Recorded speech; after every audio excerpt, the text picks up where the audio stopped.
ఇక్కడ తోముకొని అక్కడ పట్టుకుంటున్నారు నీళ్ళు.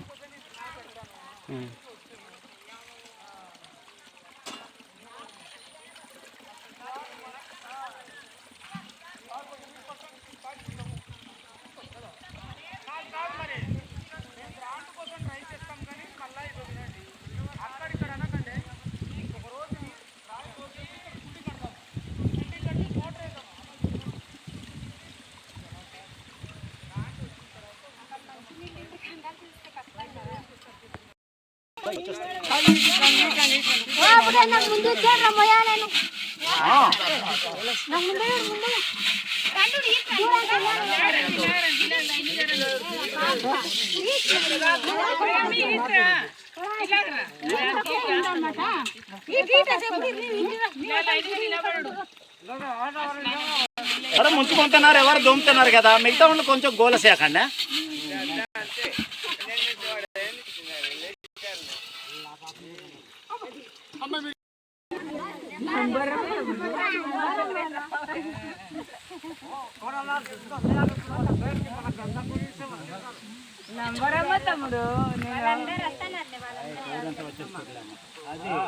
నీళ్లు బాధ మీకు తెలిసింది బాబు కష్టపడి ఈ పని చేసిన కాలంలో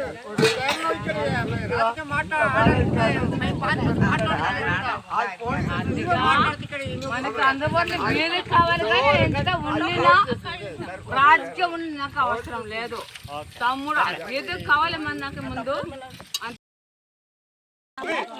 మరి నేను బాగురు చిన్నాలమ్మ సార్ బాబు బాగురు చిన్నాలమ్మ కొన్ని కొండను వస్తాంత ఆ నీరు కూడా ఎండిపోతే చాలా బాధలు పడిపోయి సాయిరామ్ ఇచ్చినట్టు సాయిరామ్ కుళాయి కూడా మాకు అందుబాటులో చాలదు. అది కూడా కొండ మీదనే, అది కూడా లేకుంటే మేము అది పెద్దగడ్డ బాడవాళ్ళ నుంచి తెచ్చుకొని మూసేలు ముడుగా కష్టాలు పడి ఒక బిందె నీళ్ళు తెచ్చుకొని స్నానం చేయడానికి నీళ్ళు లేదు, మేము అండి తినడానికి నీళ్ళు లేకపోయి పిల్ల పీతతోటి ఎంత బాధలు పడిపోతాంతేమో భగవంతుడికి తెలుసును.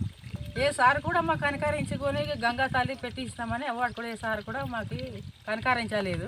అందు కాబట్టి మేము ఇప్పుడు ఎవడు మాకు గంగా తల్లి గడ్డ దూరం పైకి ఎక్కగొట్టిందంటే ఆడికే మేము ఓటేసి గెలుపుతాం. మాకు డబ్బులు ఎవడు ఇవ్వడానికి లేదు. ఈ సమస్య మీకు ప్రభుత్వానికి చెప్పారమ్మా నీరు లేదని? లేదు చెప్పే కానీ ఐటీడీఓకి వెళ్ళి కూడా బాధపడుతుంది కానీ పట్టింపు చేసుకోలేదు. రాత్రి పూట ఎలా మోస్తున్నారమ్మా నీళ్ళు?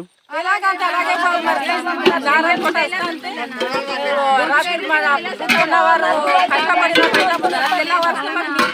అంటే దూరం కదా మా ఊరు నుంచి ఇక్కడ రావడానికి, ఊరు నుంచి ఇక్కడ రావడానికి దూరం కదా రాత్రి పూటలు. అమ్మా కదా అక్కడ మరి శివాలయం ఉంటుంది దుంబాలో వేయమని మేము దొరకము. అక్కడ చిన్న దారం వస్తే ఆ నీరే తీసుకుని వెళ్ళేటవారు వెళ్తున్నారు. మాలాంటి చాలా నీళ్ళు. నేను గిరిజన సంఘం జిల్లా ఉపాధ్యక్షుడిని. అల్లూరి సీతారామరాజు జిల్లా ఉక్కంపేట మండలం. ఇది ఉక్కంపేట మండలంకి సంబంధించిన పాతకోట పంచాయతీ. ఇది సింతలవీధి గ్రామం. సింతలవీధి గ్రామంలో సుమారు 50 నుంచి 60 కుటుంబాలు ఉంటుంది. ఇక్కడ పాపులేషన్ దరిదాపు 350 మంది దాకా జనాలు నివసిస్తున్నారు. ఇక్కడ తాగునీరు చాలా ఇబ్బందిగా ఉంది. వారు సంవత్సరం పాటు నుంచి తాగునీరు కోసం అనేక ఇబ్బందులు పడుతున్నారు. ప్రభుత్వానికి చెప్పినా ఎక్కడ అధికారులు స్పందించినటువంటి స్పందన లేదని చెప్పేసి గ్రామస్తులు చెప్తున్నారు. మేము ఈరోజు ఈ గ్రామానికి విజిట్ చేసినప్పుడు చూడగా ఒక్కసారి మీరే చూడవచ్చు, ఒక పొలానికి ఒక గట్టుని దాన్ని నరికి అందులోనూ వచ్చేటటువంటి కాలువ నీళ్లు సేకరించి వీరు ఇప్పుడు చూస్తున్నారు, వీరు సేకరించి తాగుతున్నారు. ఇటువంటి నీళ్లు తాగి గిరిజనులు మలేరియా డైరియా బాధిన పడి అనేక మంది చనిపోతున్నా సరే అధికారులు మాత్రం ఏమాత్రం పట్టించుకోవడం దుర్మార్గ చర్యం అని చెప్పి మేము తెలియజేస్తున్నాం. అలాగే ఈ సందర్భంలో ఎలక్షన్ జరుగుతుంది. ఎమ్మెల్యే పాల్గొన్నా కానీ పోటీ చేసే వాళ్ళు కానీ జగన్ అన్నతోటే గిరిజన అభివృద్ధి అంటున్నారు. అంటే చెట్టు తొర్రాల్లో పాఠశాలలు, ఆ పొలాలు నీళ్లు తాగి బతకడం గిరిజనులకి జగన్ అన్న ఇచ్చేటటువంటి అభివృద్ధి అని చెప్పి సందర్భంగా తెలుస్తున్నాం.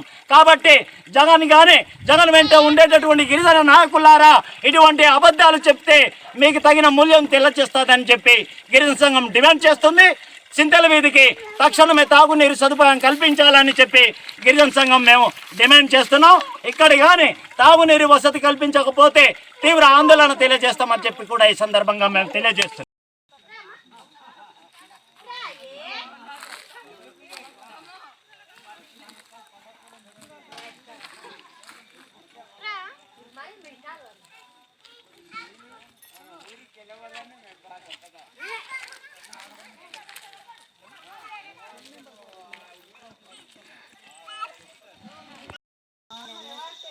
ఆ.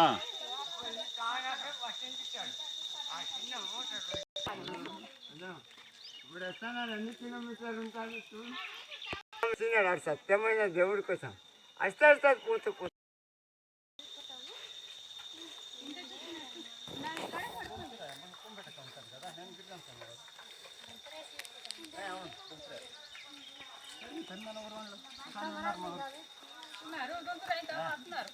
తను ఉన్నారు. ఈ కొండబాబున మన సుబ్బారావు చచ్చిపోయాడు కదా, గొల్లూరు వాడు. అరే మా జట్టు కానీ బడికి ఒక్కదారి చదువుకున్నా. గొల్లూరు సుబ్బారావు, గొల్లూరు కొండబాబు ఇప్పుడు ఆరాయి కదా వాళ్ళు.